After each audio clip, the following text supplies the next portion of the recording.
Halo guys, ketemu lagi dengan gua di Bagus Nonton Bareng. Yang kali ini akan memberikan alur cerita dari film horor yang berjudul Smile.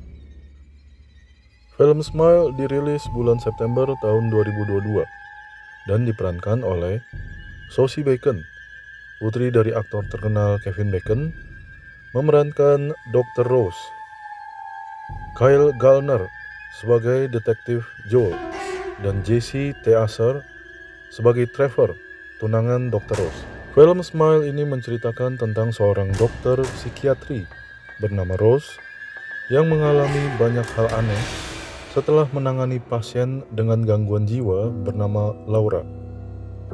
Cerita berawal pada saat Laura, pasien dengan gangguan jiwa, dibawa ke rumah sakit dalam keadaan ketakutan, sambil berkata kalau dia seorang sarjana PhD dan bukan orang gila. Tapi di sini Laura merasa dan melihat orang yang selalu membuatnya takut dengan senyuman yang sangat mengerikan. Lalu Laura berkata kepada dokter kalau orang yang menakutkan itu selalu membisikkan kepada dirinya kalau dirinya akan mati.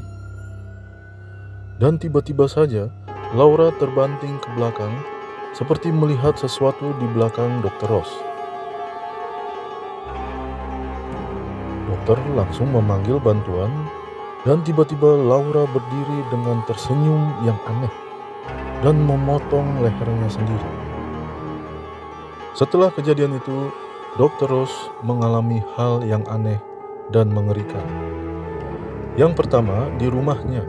Setelah Dr. Ross pulang, tiba-tiba di pojok rumahnya yang sangat gelap, muncul sosok Laura dengan wajah pucat dan mengerikan.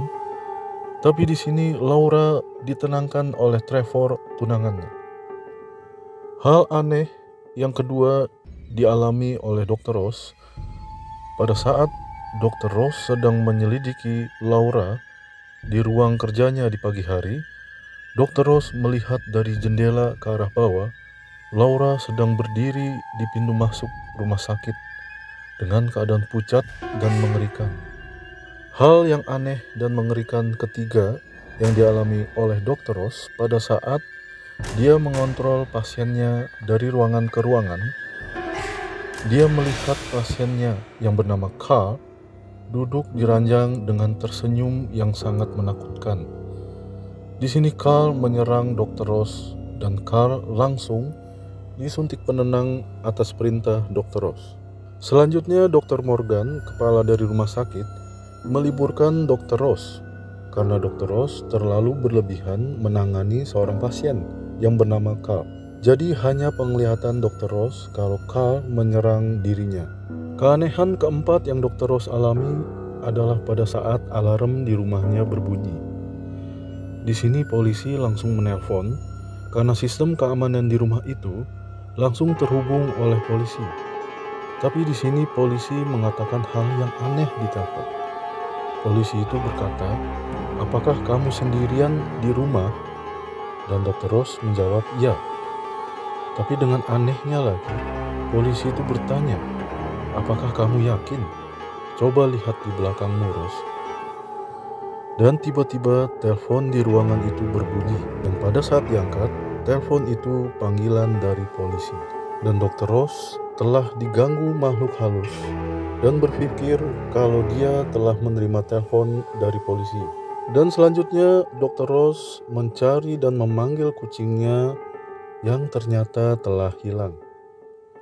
Keanehan yang kelima yang Dr. Ross alami adalah pada saat Dr. Ross bangun sendiri pada malam hari untuk meneliti kembali rekaman perbincangan Ross dengan Laura. Di sini dengan tiba-tiba hantunya Laura muncul dengan sangat menakutkan. Keesokan harinya, Dr. Ross menemui psikiatrinya yang bernama Madeline untuk meminta obat penenang Risperdal. Di sini Dr. Ross mengatakan kalau dia trauma dengan pasiennya yang bunuh diri di depan dirinya. Tapi psikiatrinya tidak memberikan obat Risperdal tersebut dan mengatakan kalau Dr. Ross bukan trauma karena pasiennya, tapi karena melihat ibunya bunuh diri di depan dirinya. Keanehan yang dialami oleh Dr. Ross selanjutnya dan sangat mengerikan terjadi pada saat Dr. Ross menghadiri ulang tahun keponakannya. Di sini Dr. Ross memberikan hadiah kepada keponakannya itu. Tapi pada saat dibuka, hadiah itu berisi mayat kucingnya Dr. Ross. Di sini Dr. Ross menangis sambil meraih kucingnya itu. Tapi semua orang yang hadir di situ kaget, khususnya kakaknya. Dia berteriak-teriak sambil marah ke Dr. Ross. Di sini Dr. Ross panik karena melihat hantu Laura kembali. Dan Dr. Ross langsung terjatuh ke meja kaca dan harus dibawa ke rumah sakit. Selanjutnya Trevor, tunangan Dr. Ross, menjemput dan membawa Dr. Ross pulang dari rumah sakit ke rumah.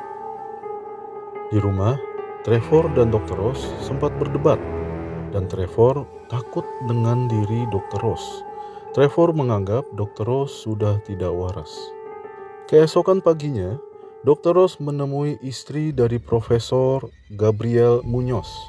Gabriel Munoz adalah profesor yang bunuh diri di depan mahasiswinya. Dan mahasiswinya itu adalah Laura. Di rumah Profesor Gabriel, istrinya bercerita kalau banyak keanehan setelah suaminya menghadiri konferensi sampai Profesor Gabriel meninggal. Hal aneh tersebut seperti menjerit di tengah malam, suka mengobrol sendiri, dan Profesor Gabriel sering melihat hantu tersenyum. Di sini Dr. Ross ingin melihat gambar hantu yang tersenyum yang dilihat dan digambar oleh Profesor Gabriel. Selanjutnya Dr. Ross dan istrinya Profesor Gabriel sempat berdebat karena Dr. Ross mengatakan kalau Profesor Gabriel tidak gila dan Dr. Ross mengakui melihat apa yang dilihat oleh Profesor Gabriel. Akhirnya Dr. Ross diusir oleh istrinya Profesor Gabriel. Selanjutnya Dr. Ross menemui Detektif Joel, mantan kekasihnya. Dr. Ross ingin meminta bantuan Detektif Joel karena Detektif Joel adalah seorang polisi. Di sini Dr. Ross bertanya soal kasus Profesor Gabriel. Detektif Joel berkata kalau Profesor Gabriel sempat melihat seorang perempuan bunuh diri di lift pada saat Profesor Gabriel di hotel untuk menghadiri sebuah konferensi. Perempuan itu bernama Angela. Dan Angela juga pernah melihat orang bunuh diri 4 hari sebelum Angela meninggal bunuh diri. Selanjutnya Dr. Ross ke rumah kakaknya untuk minta maaf dan menceritakan apa yang terjadi pada dirinya. Tapi kakaknya tidak terima dan mengusir Dr. Ross. Dan di sini Dr. Ross mengalami hal yang aneh kembali. Pada saat Dr. Ross sudah berada di mobil setelah diusir oleh kakaknya, penglihatan Dr. Ross melihat kakaknya menghampiri kembali mobil dan tiba-tiba kepala kakaknya putus dan berputar ke arah Dr. Ross. Pada malam hari yang sama, Dr. Ross bertemu dengan Detektif Joel. Detektif Joel mengatakan kalau kasus bunuh diri itu saling berkaitan. Jadi orang yang melihat orang melakukan bunuh diri akan bunuh diri lagi di depan seseorang dan selanjutnya seperti itu. Tapi ada satu orang yang tidak melakukan bunuh diri, malahan dia membunuh orang, dan orang itu bernama Robert Telly. Tapi saksi matanya yang melihat Robert Telly membunuh orang melakukan bunuh diri lagi di depan orang. Dan akhirnya Robert Telly ditahan di penjara Altoona. Dan malam itu juga Dr. Ross bersama Detektif Joel berangkat ke Altoona untuk menemui Robert Telly. Pada pagi keesokan harinya mereka sampai di penjara Altoona. Dan Dr. Ross akhirnya bertemu dengan Robert Telly sendirian. Di sini Robert Telly menjelaskan bagaimana dia bisa bertahan hidup. Dan dia berkata kalau dengan membunuh orang, kutukan itu tidak akan memaksa dia untuk bunuh diri. Tapi di sini Dr. Ross kaget sambil berteriak kalau dia tidak dapat membunuh orang.